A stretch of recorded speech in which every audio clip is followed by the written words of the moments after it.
The distress beacon cut through the silence of deep space like a knife. Nobody wanted to hear it. The signal came from the contested fringe, a region where empires clashed and mercy died quickly. Inside the Galactic Council monitoring station, dozens of species watched the red warning light blink on their screens. They all looked away. Commander Taileyes felt his heart sinking as another hour passed. His ship, the Gentle Tide, drifted helplessly near Kravith territory. The engine had failed 3 days ago. His crew of 20 Rilani traders now huddled in the cargo bay, trying to conserve heat. The life support systems would last maybe 2 more days. Then they would freeze to death in the cold vacuum. Dr. Yana moved between the injured crew members, her medical supplies nearly exhausted. She had stopped telling them that help would come. Nobody believed it anymore. The young medic had sent 47 distress calls. The council received every single one. They sent back only silence. High Arbiter Solemn sat in his chamber, reviewing the same data for the third time. The Rilani ship needed immediate rescue, but sending anyone into Kravith space meant war. His advisors had calculated the cost. 7 rescue attempts in the past decade, 7 ships destroyed, 400 lives lost. The Kravith did not tolerate trespassers. A junior officer approached Solemn nervously. "Sir, perhaps we could negotiate with the Kravith, offer them something in exchange for the Rilani." Solemn's translator made a sound like grinding metal. It meant disagreement. The Kravith do not negotiate. They take what they want and destroy the rest. Warlord Hacken rules that sector. He once killed an entire diplomatic convoy for entering his territory uninvited. The officer looked at the distress signal data. "But they are just traders. They made a navigation error. Surely that does not deserve execution." The Kravith do not care about intent. They care about dominance. Solemn closed the file. "We will send a memorial probe after their life support fails. It is all we can do." Back on the Gentle Tide, Commander Taileyes gathered his crew. The old Rilani's skin had turned pale blue from the cold. He looked at the faces around him. Young traders, families, people who trusted him to keep them safe. He had failed them. "I want everyone to record messages for your families," Taileyes said quietly. "Be honest. Tell them you love them. Tell them we tried." Dr. Yana felt tears freezing on her cheeks. She had joined this crew 6 months ago, fresh from medical training. She wanted to see the galaxy. Now she would die without ever seeing her home again. 3,000 light-years away, a human ship picked up a faint signal. Captain Lucy Grant was drinking recycled water that tasted like metal when her communications officer called out. "Captain, I have something weird. It's really faint, but it looks like a distress call." Lucy set down her cup. The homeward bound was a small transport vessel running supplies to outer human colonies. Her crew of 4 spent most of their time hauling food, medicine, and equipment to places nobody else wanted to go. Boring work. Safe work. Lucy preferred it that way. "Let me hear it," she said. The signal crackled through the speakers. It was automated, repeating the same message in Galactic Standard. "Hull breach. Life support failing. 20 souls aboard. Immediate assistance required." Roy Patterson, the ship's medic, looked up from his card game with engineer Amara Singh. "That's in Kravith space." "I know," Lucy said. "The council probably ignored it," Amara added. "Nobody goes into Kravith territory, not unless they want to die." Dennis Walsh, their pilot, spun his chair around. "So we're just going to leave them." Lucy studied the star chart. The distress ship was 6 hours away at maximum speed. She thought about all the reasons to ignore the signal. The danger, the politics, the very real possibility of starting an incident that Earth Command would hate her for. Then she thought about her daughter, about the colony raid that killed her, about how nobody came to help because it was too dangerous, too remote, too politically complicated. "Plot a course," Lucy ordered. "Maximum speed." "Captain," Dennis looked shocked. You heard me, someone needs help, we're going. Roy grabbed his medical kit without another word. Amara headed to the engine room to squeeze every bit of speed from their aging reactor. Dennis laid in the course, his hands shaking slightly. Earth Command is going to crucify you for this, Dennis muttered. Lucy smiled without humor. They can get in line.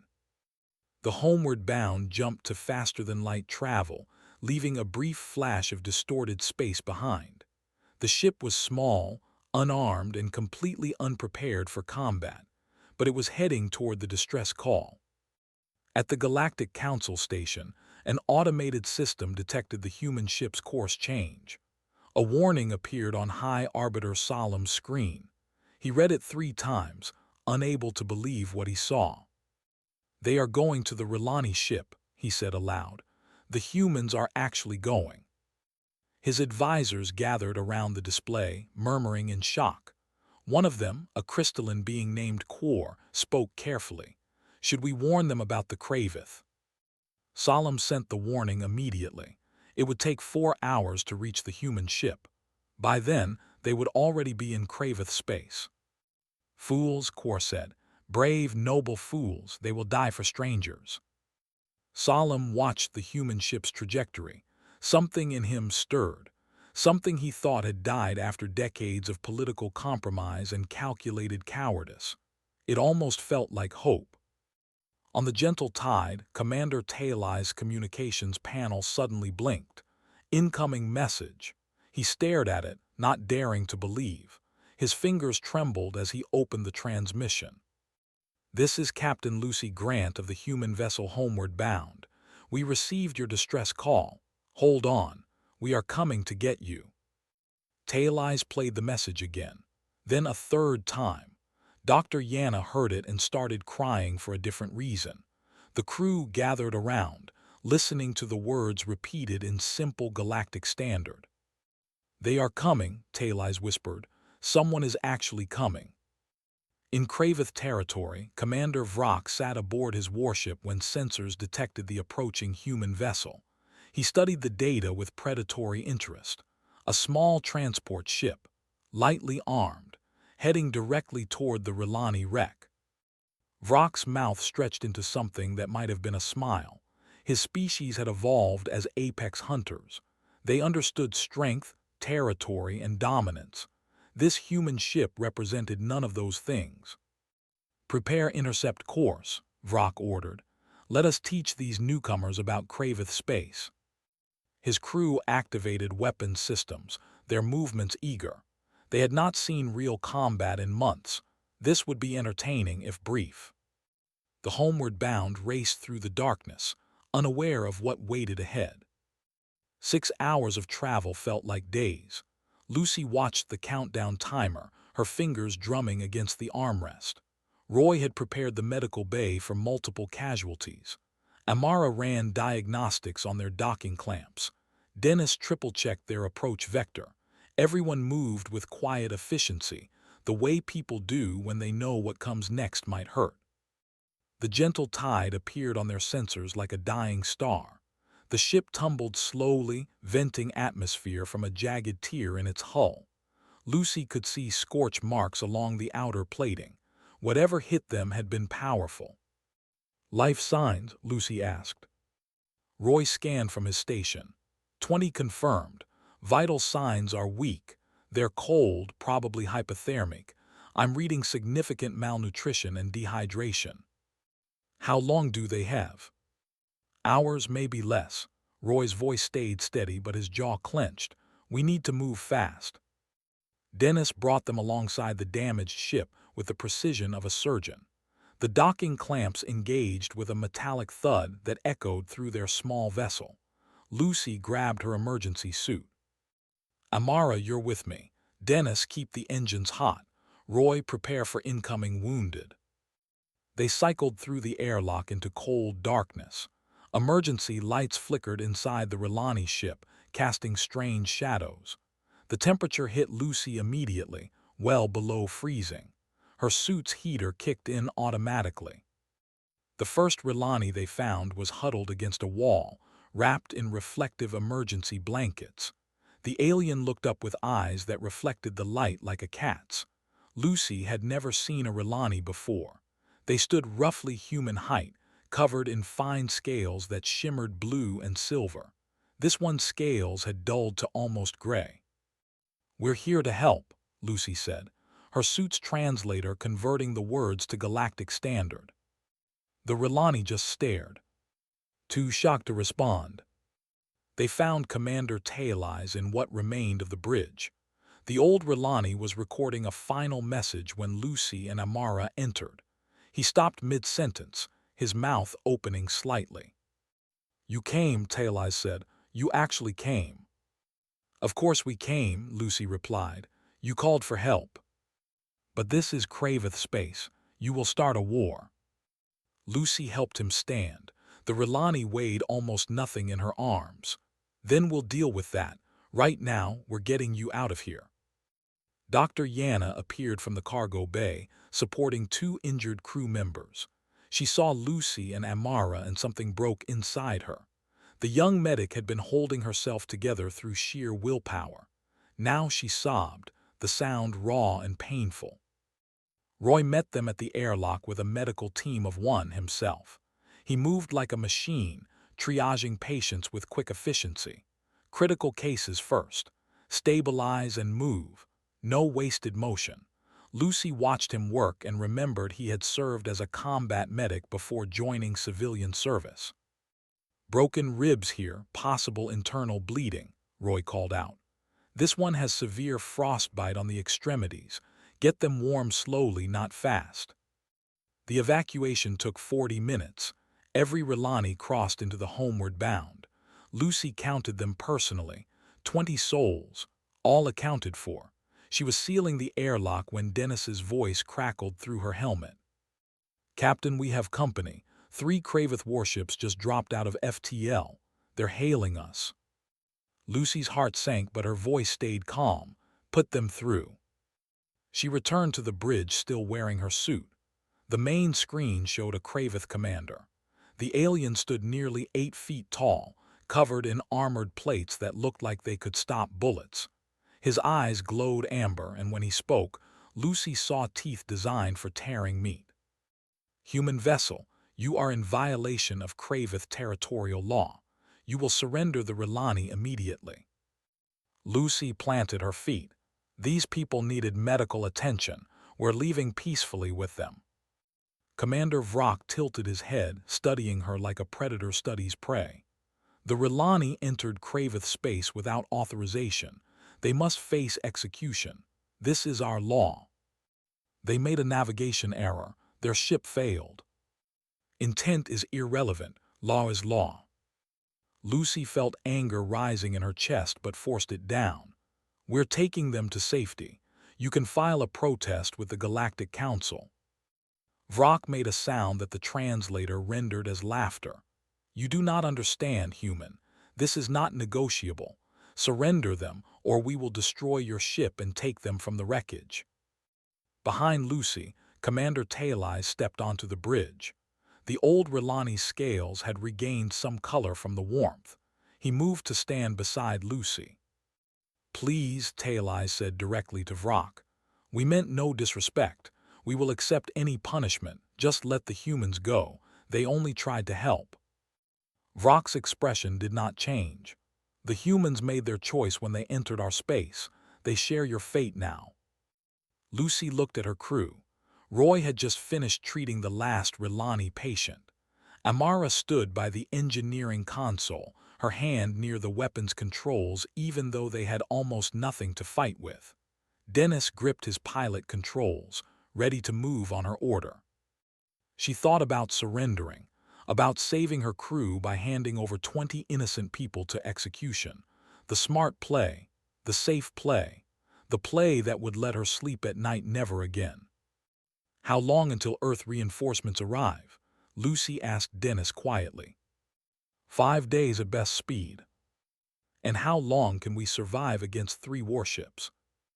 Dennis swallowed hard. "Captain, we're a transport ship. We have 2 defensive turrets and some mining charges. They'll cut through us in minutes." Lucy nodded slowly. Then she turned back to the screen and looked Commander Vrock in his predatory eyes. "This is my final response. We heard people in trouble, we came to help, and we're not giving them to you. If you want these Rilani, you'll have to go through us." Vrock's eyes widened slightly. For a moment, something like confusion crossed his face. Then it hardened into cold certainty. "You choose death for strangers. Your species is either incredibly brave or incredibly stupid." "Maybe both," Lucy said. "You have 1 hour to withdraw. After that, we're leaving with or without your permission."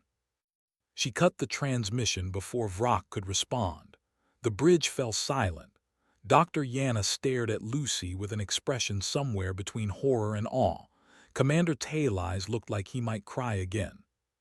"Captain," Roy said carefully, "what's the plan?"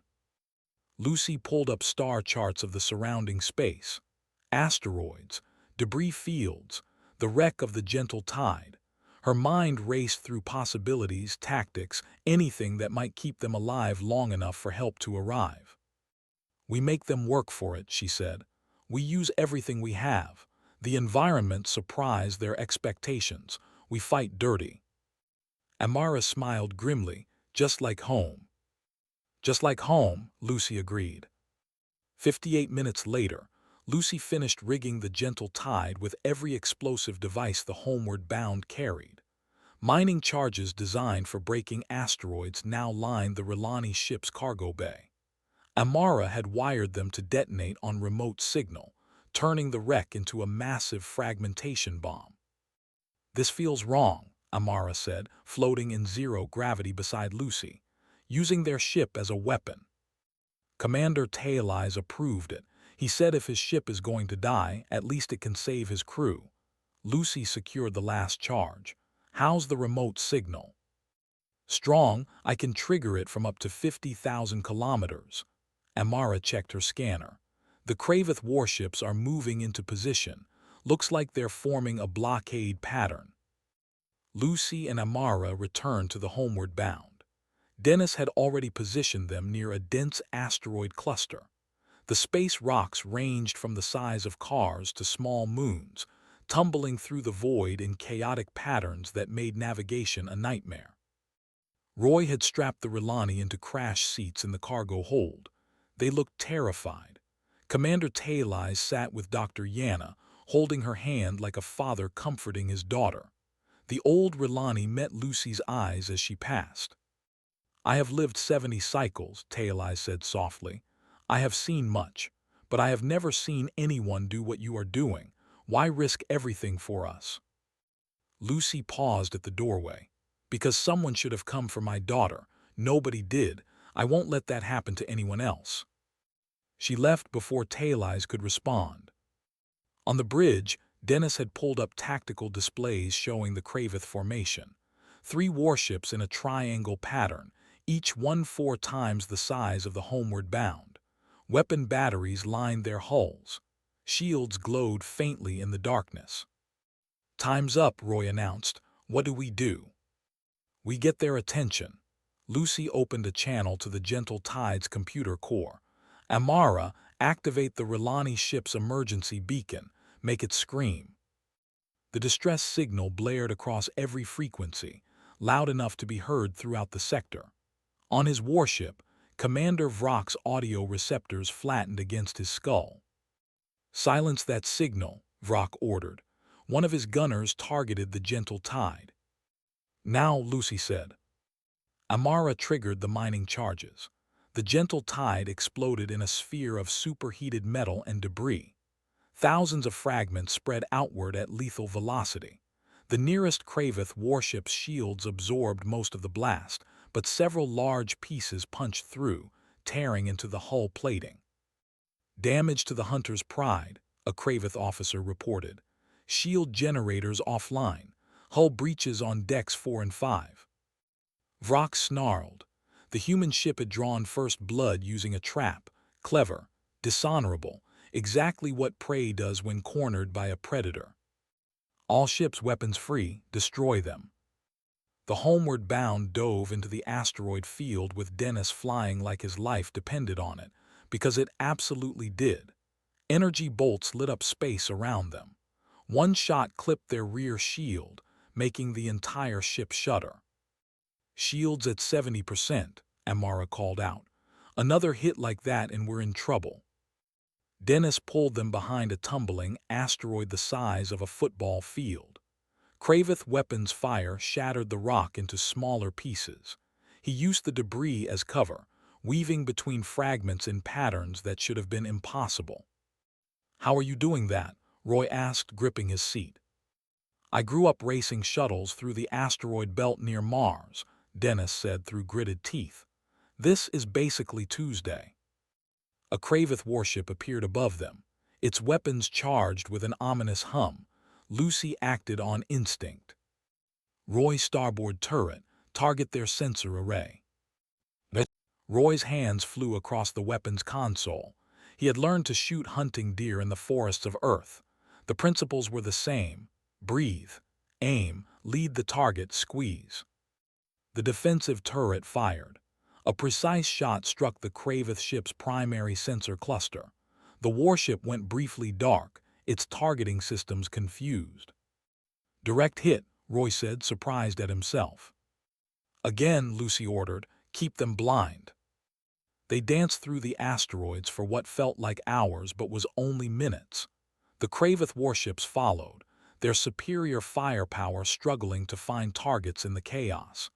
Dennis used every trick he knew, every desperate maneuver he had learned racing for money as a teenager. Amara remotely activated the Gentle Tide's computer core, still partially functional despite the explosion. She fed false sensor data to the Kravith, showing phantom ships where none existed. The enemy wasted ammunition shooting at ghosts. "This is impossible," Vrock growled, watching the human ship evade another barrage. "They are prey. They should not fight like this." His second officer studied the tactical readouts. "Commander, they are using the environment as a weapon. Every asteroid, every debris field. They fight as if the space itself is their ally." Vrock had hunted across a dozen worlds. He recognized Persistence hunter tactics when he saw them. But this was space combat, not a chase across planes. The humans should not be able to adapt their ground-based instincts to void warfare. Unless they came from a world that forced them to adapt to everything. "Find data on the human homeworld," Vrock ordered. "I want to know what kind of planet breeds fighters like this." The homeward bound's luck ran out when a Kravith warship predicted their trajectory. Energy weapons bracketed them from three sides. Dennis had nowhere to go. The shots connected, overloading their shields completely. "Shields down," Amara reported. "Hull breach in the aft section, sealing bulkheads." "Life support?" Lucy asked. "Stable for now, but we can't take another hit." Lucy looked at the tactical display. They had damaged one Kravith ship and frustrated the others, but it was not enough. The enemy was adapting, learning their patterns. Eventually, the Kravith would corner them. Her console blinked. Incoming transmission from the Galactic Council. High Arbiter Solemn's face appeared, his expression grave. "Captain Grant, this is High Arbiter Solemn. We have analyzed your tactics and the Kravith response. We are broadcasting across all frequencies a warning about your species." "What kind of warning?" Lucy asked. Solemn's translator conveyed something like reluctant respect. "We have classified your homeworld. Earth is a Class 12 death world. The scale only goes to 10. You are fighting Kravith warriors with capabilities they did not know existed. We are telling them to withdraw immediately." On Vrock's ship, the warning message arrived. The Kravith commander read it 3 times, his predatory instincts suddenly uncertain. Class 12 death world. He had visited Class 7 worlds and found them barely survivable. What kind of hell produced a Class 12? But Warlord Hacken was already on his way, having heard about the human resistance. And Hacken never retreated from prey.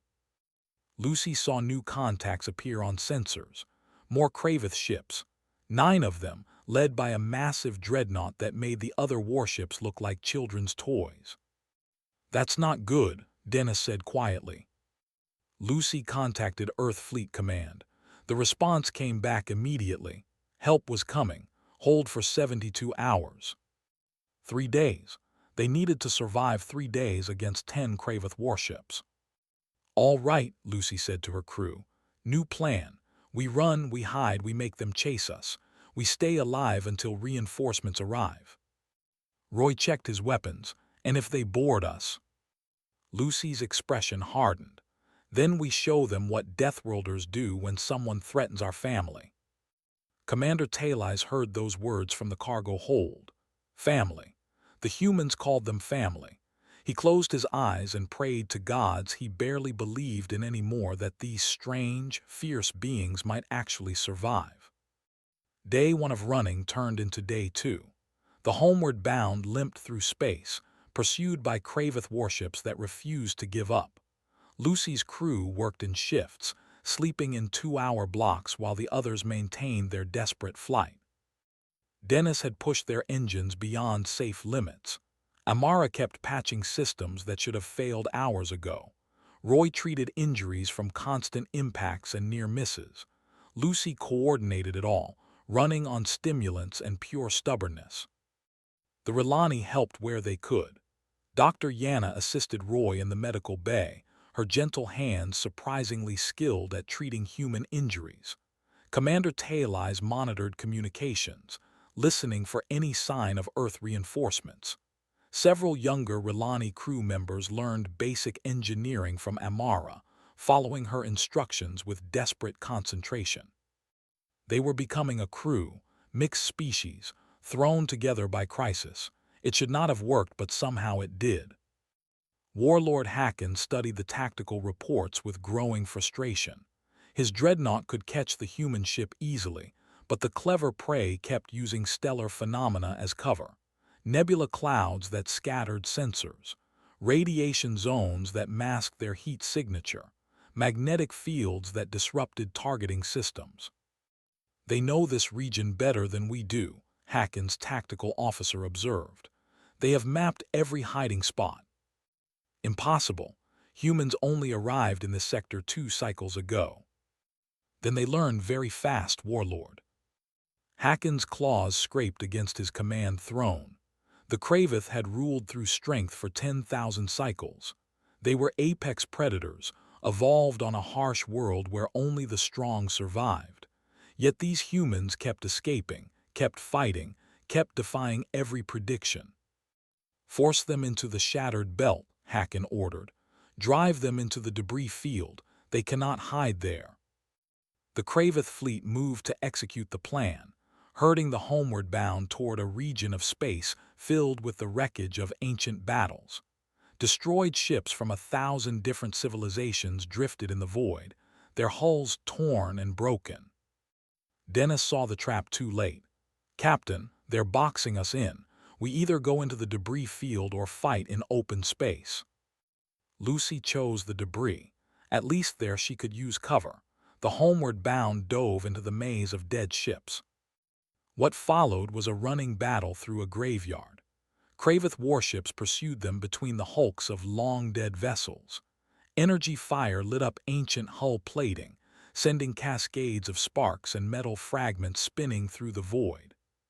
"Contact right," Roy called, firing their starboard turret at a Kraveth frigate. "Evasive," Lucy ordered. Dennis pulled them through a gap between 2 massive wrecks, the clearance so tight their shields scraped against corroded metal. Behind them, a Kraveth warship tried to follow. Too big, too fast. The enemy vessel smashed into a derelict cruiser, crumpling its prow. "One down," Amara said, allowing herself a tight smile. Then everything went wrong at once. A Kraveth boarding ship came out of nowhere, launched from a different angle. It clamped onto the homeward bound's hull with magnetic grapples before Dennis could react. "Boarders," Lucy said, her voice cold. "Roy, Amara with me. Dennis, keep us moving no matter what." They met the Kraveth in the main corridor. 6 warriors, each one massive and armored, armed with energy weapons and blades that looked sharp enough to cut steel. The lead warrior saw Lucy and charged. What happened next became legend among the Kraveth fleet. Lucy moved with speed that shocked the warriors. She ducked under the first blade strike, drove her fist into the warrior's midsection with force that cracked armor plates. The Kraveth staggered back, confused. Nothing should hit that hard. Roy fought beside her, using his combat medic training in ways the medical corps never intended. He knew exactly where to strike to disable rather than kill. Nerve clusters, joint weak points, pressure points that worked across multiple species. Amara grabbed a power conduit torn from the wall and used it like a club, electricity crackling along its length. She had grown up in a war zone, learned to fight with whatever came to hand. The Kraveth warriors were strong. They were fast, but humans were stronger, faster, and they did not get tired. Gravity on Earth was 30% higher than Kraveth standard. Oxygen in Earth's atmosphere was at levels that would poison most species. Every moment of every human life was spent fighting against a world that wanted to kill them. 3 Kraveth warriors went down in the first minute. The others retreated, calling for backup. On his dreadnought, Warlord Hacken received the boarding team's report and did not believe it. Repeat that. The humans defeated 6 warriors in close combat, Warlord. They are stronger than us, faster. They do not tire like other species. Hacken pulled up data on Earth that his science officer had finally compiled. He read it once, then again. Then he stood and walked to the observation window, staring at the distant blue-green world on his long-range sensors. Surface gravity 1.3 standard. Atmospheric oxygen toxic levels. Tectonic activity extreme. Weather patterns catastrophic. Dominant predators, hundreds of species capable of killing humans. Disease load overwhelming. Extinction events multiple. And somehow humans had not just survived, they had thrived. They had reached the stars. By the ancestors, Hacken whispered, we attacked Deathworlders. His science officer nodded nervously. The Galactic Council tried to warn us. We did not listen. Hacken made a decision. He opened a direct channel to the homeward bound. Lucy answered, still breathing hard from the fight. Blood ran down her arm from a cut she barely felt. Behind her, Roy was binding wounds on a Kraveth warrior they had subdued but not killed. Human Captain, Hacken said. I am Warlord Hacken. I challenge you to single combat. If you win, my fleet withdraws. If I win, you surrender the Relani. Lucy wiped blood from her face. Why? Because I wish to understand. You fight for strangers. You risk death for those not your own kind. This is not the way of predators. Lucy looked at Commander Tayleyes, who watched from the cargo bay monitor. The old Relani shook his head frantically, begging her not to accept. Lucy smiled at him. I accept, but we fight on my terms, boarding umbilical, hand to hand, no weapons, first to yield or die. Hacken showed his teeth. Agreed, prepare yourself, Deathworlder. The crews on both sides watched as their leaders prepared for combat. The Kraveth expected their warlord to destroy the human easily. Hacken stood 8 feet tall, weighed 300 pounds, had claws that could tear through metal. Lucy was 5'7" and weighed 160. She had lost her daughter to raiders who thought compassion was weakness. She had crossed hostile space to save strangers because it was right. And she was very, very angry about people who thought mercy was a flaw. Roy checked her over in the airlock. You know he's going to try to kill you. I know. You know you might die. I know. Lucy met his eyes. But if I don't try, those Relani die for certain. And I'm tired of good people dying because bad people have all the weapons. Amara handed her a combat knife, just in case he cheats. Lucy smiled. Thanks. She hid the blade in her boot. The boarding umbilical connected. Lucy stepped into the transparent tunnel, floating in zero gravity. Warlord Hacken entered from the other side.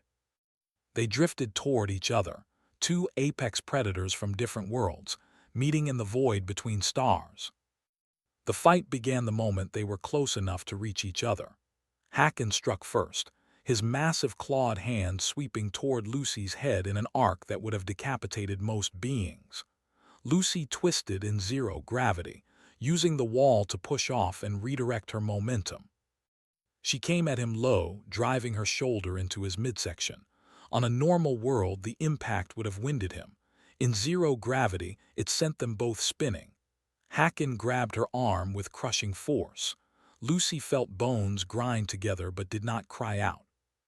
Instead, she used the grip as an anchor and kicked him in the throat. Hacken released her, gasping.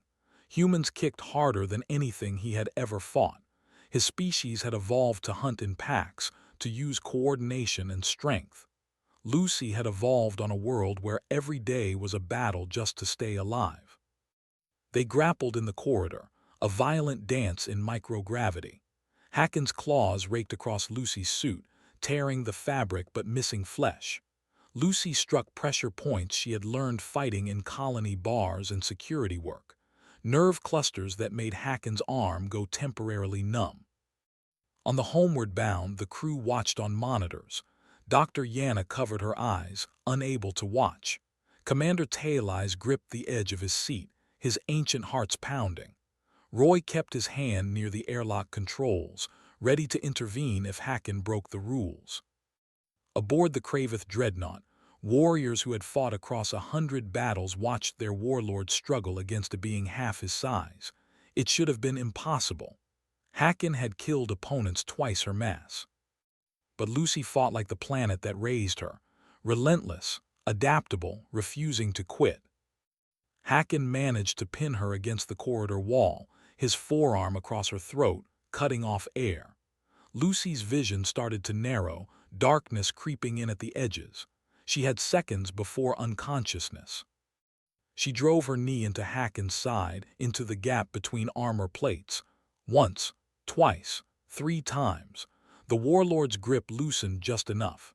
Lucy sucked in air and headbutted him, her forehead cracking against his snout. Hacken reeled back, blue blood floating in droplets around them. No one had hurt him like this in 20 cycles. His pride warred with growing respect. "Why do you fight so hard?" Hacken demanded, his translator making the words harsh. "They are not your people, you owe them nothing."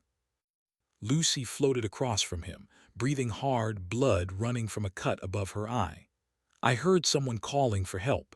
That's all I needed to know." "That is weakness. Compassion is what prey feels." "No," Lucy pushed off the wall, coming at him again. "Compassion is what makes us strong. We survive because we help each other, because we're stronger together than alone." They clashed again. Hacken realized she was not trying to kill him. Every strike was calculated to disable, to hurt, but not to end his life. Even now, fighting for her survival and the lives of those she protected, the human showed restraint. It made him furious and ashamed in equal measure. The duel lasted 12 minutes. Both fighters bled, both struggled for air, both reached the limits of their endurance. Finally, Hacken made a mistake. He overextended on a strike, and Lucy caught his arm, using his momentum against him in a throw that sent him crashing into the corridor wall. She had the advantage. She could kill him now. Her hand went to the knife in her boot. Hacken waited for death, his pride keeping him silent. He had lost. The human had won. Lucy drew the knife, then she threw it aside. "I don't want to kill you," she said. "I want you to choose to be better." Hacken stared at her, understanding finally breaking through generations of predator philosophy. She was giving him mercy. She was giving him the chance to change. "Why?" he asked, genuinely confused. "Because you can still make a different choice. All of you can. You don't have to be what your world made you. You can choose kindness." Before Hacken could respond, alarms screamed on both ships. New contacts on sensors. A young Kraveth commander named Rask, one of Hacken's subordinates, had decided the warlord showed weakness by dueling instead of simply destroying the humans. Rask's warship opened fire on the homeward bound. "No," Hacken roared into his communicator. "I commanded you to hold fire." "You have gone soft, warlord," Rask replied. "These prey have made you weak. I will finish what you could not." The Kraveth fleet split. Half remained loyal to Hacken, shocked by Rask's betrayal. Half followed the younger commander, agreeing that mercy was weakness. Three-way chaos erupted. The homeward-bound shields flared under Rask's assault. Loyalist Kraveth ships moved to intercept the rebels. Energy fire crisscrossed space in all directions. Lucy and Hacken looked at each other across the boarding tunnel. Something passed between them. Understanding, respect, a shared enemy. "Help me stop this," Lucy said. Hacken made a choice that would change Kraveth history. Agreed. They returned to their ships together. Hacken immediately began coordinating with his loyal forces, trying to contain the rebel attack. Lucy found her bridge in chaos. "We've got 6 Kraveth ships trying to kill us and 4 trying to protect us," Dennis reported. "This is insane." "Contact the Loyalists," Lucy ordered. "Coordinate our fire with theirs."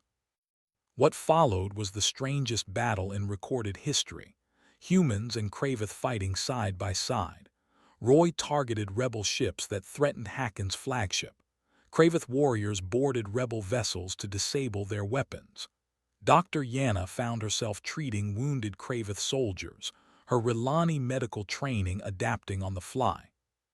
Commander Talai coordinated communications between the human and loyalist ships. His trader's experience with multiple species, finally useful in combat. Rask refused to yield. His rebel ships pressed the attack, convinced they were purifying Kraveth honor. Then long-range sensors detected new contacts. Earth fleet had arrived early. Admiral Ruth Okonkwo's battle group dropped out of FTL like an avalanche. 15 warships, each one carrying the lessons of Earth's brutal military history. Humans had been fighting wars for 10,000 years. They knew how it was done. "This is Admiral Okonkwo to all vessels. Cease fire immediately or face destruction." Rask laughed. "Your single ship could not defeat us, human. What makes you think 15 will?" Ruth's response was simple. "Would you like to find out?" Rask fired on the human fleet. It was the last mistake he ever made. The Earth warships moved with coordination that stunned even Hacken. They fought as a single organism, covering each other's weaknesses, concentrating fire with devastating precision. Rebel Kraveth ships found themselves outmaneuvered, outfought, and overwhelmed.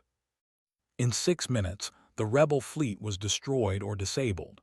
Rask's ship drifted in pieces, its crew evacuated just before the final explosion. Silence fell across the battlefield. The aftermath was quieter than the battle. Admiral Ruth brought medical ships to treat wounded from all sides, human, Rilani, and even Kraveth. She did not ask who had been enemies an hour ago. She only asked who needed help. Lucy sat in the homeward bound's medical bay while Roy stitched the cut above her eye. Her body ached from the fight with Hacken, bruises blooming across her ribs and arms. She would hurt for weeks. "You could have died," Roy said quietly, his hands gentle despite his words. "I know. Was it worth it?" Lucy looked through the doorway at the Rilani crew. Commander Talais was teaching Dr. Yana a human card game. Young Rilani children who had been silent with fear now laughed at Dennis's jokes. They were alive, safe, going home to their families. "Yes," Lucy said, "it was worth it." 1 month later, the Galactic Council convened with humanity's formal delegation in attendance. Lucy had not wanted to come, but Admiral Ruth insisted. The proceedings were broadcast across Council space, watched by billions of beings. High Arbiter Solemn called Commander Talais to testify. The old Rilani stood before the assembled species, his scales shimmering with health restored. "The humans came when no one else would," Talais said simply. "They risked everything for strangers. They fought beside former enemies when it mattered. They showed us what true strength looks like. Warlord Hacken testified next. He had never appeared before the council before, considering them weak and bureaucratic. But Lucy had changed his perspective. I have hunted across 100 worlds, Hacken told the assembly. I thought strength meant domination.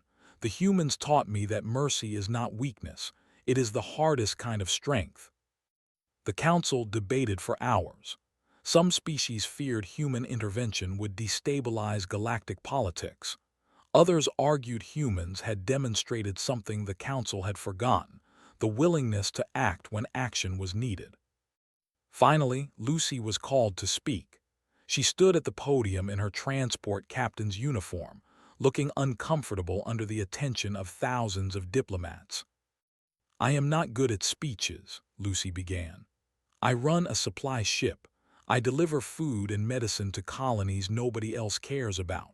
When I heard that distress call, I did not think about politics or consequences. I thought about people in trouble who needed help. She paused, looking around the chamber. You all have these big ships, these powerful weapons, these complicated treaties. But 20 people were dying and nobody came. That should not happen. Not ever. Not to anyone. High Arbiter Solemn leaned forward. What do humans want in exchange for their service? Lucy's answer was immediate. Nothing. You do not charge people for doing the right thing. The chamber fell silent. Multiple species found the concept baffling. In galactic politics, everything had a price. Everything was negotiated. Solemn tried again. Surely there must be something, trade agreements, territory, technology. No, Lucy said firmly. We helped because they needed help. That's the only reason that matters. The council eventually created new protocols. Emergency rescue operations would be authorized immediately, without political debate. They called it the Human Clause, though Lucy hated the name. She thought it should just be called basic decency. Multiple species requested protection agreements with humanity. Lucy watched the news coverage with mixed feelings. She was glad people would be safer, but worried about humans being seen as the galaxy's police force. Hacken returned to Kravith space and did something unprecedented. He split the Empire. Traditionalists who believed in the old ways followed other warlords. Hacken led those who wanted to try something new, partnership instead of domination, cooperation instead of conquest. It did not happen overnight. Old habits died hard, but slowly the Kravith began to change. 6 months after the battle, Lucy returned to running supply routes. Her crew had expanded. Amara still served as chief engineer. Dennis had married a Rilani named Scylla, who now worked as their navigator. Roy ran a medical training exchange, teaching Rilani doctors human emergency techniques. Dr. Yana had joined their crew permanently. The young Rilani medic said she wanted to learn from humans, to understand the strength that came from compassion. Lucy stood on the bridge of the Homeward Bound, watching stars slide past at faster-than-light speeds. They were carrying medicine to a mining colony hit by an outbreak. Routine work, safe work, boring work. She liked boring. The console blinked. Incoming distress signal. Lucy's hand hesitated over the controls. She thought about ignoring it, about letting someone else handle the crisis. She had done her part. Then she thought about Commander Talai's crew, huddled in the cold, waiting to die. She thought about her daughter, who had called for help that never came. Lucy opened the channel. A panicked voice spoke in Galactic Standard. Raiders attacking a research station. 23 scientists trapped. The council said it was too dangerous to send help. Captain, Dennis looked at her questioningly. Lucy checked their course. The research station was 4 hours away. They could make it. Roy was already pulling up medical supplies. Amara began plotting the fastest route. Scylla calculated jump coordinates with Rilani precision. The crew did not ask if they were going. They knew Lucy's answer. All hands prepare for course change, Lucy announced. We have people who need help. She opened a channel to the Galactic Council, more out of politeness than permission. "High Arbiter Solemn, this is Captain Lucy Grant.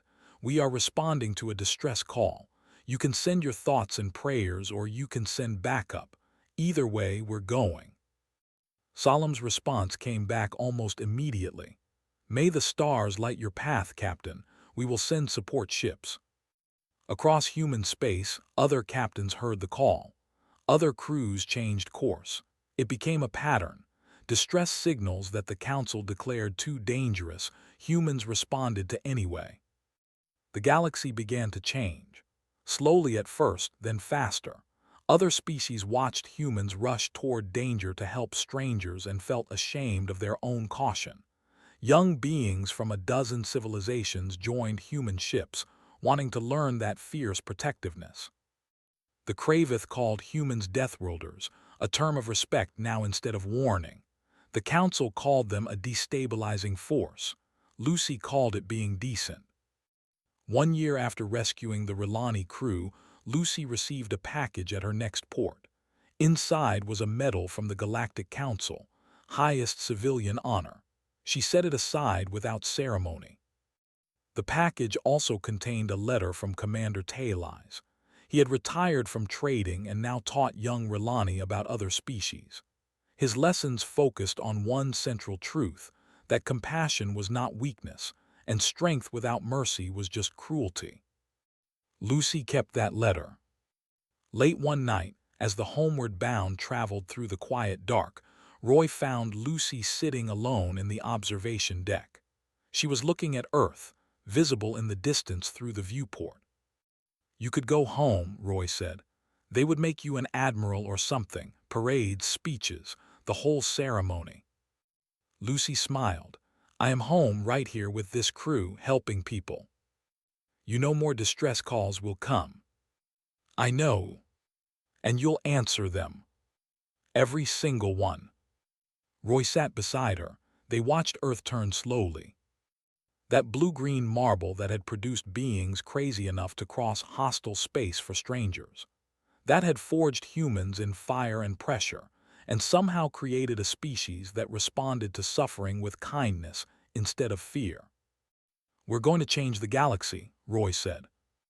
Lucy thought about the Rilani crew members now serving on human ships, about Haken's reformed Kravith faction, about the Council's new rescue protocols, about all the small changes rippling outward from one decision to help. "Maybe," she said, "or maybe we're just reminding everyone what they should have been doing all along." Her console blinked. Another message, another crisis, another choice between safety and what was right. Lucy stood up, stretching sore muscles. "Come on, someone needs help." They walked to the bridge together. The crew assembled without being called. Dennis laid in course corrections. Amara checked weapons and shields. Dr. Yana prepared the medical bay. Scylla verified their jump calculations. Commander Taylais had asked Lucy why humans risked everything for strangers. She had not given him a complete answer then. The real answer was simple. Because someone should. Because doing nothing was worse than danger. Because in a universe full of darkness, sometimes you had to be the light. The homeward bound jumped to faster than light, racing toward another call for help. Behind them, Earth continued its ancient rotation, producing generation after generation of beings who heard suffering and responded with a simple truth. "We're coming, hold on, we're coming." And across the galaxy, that made all the difference.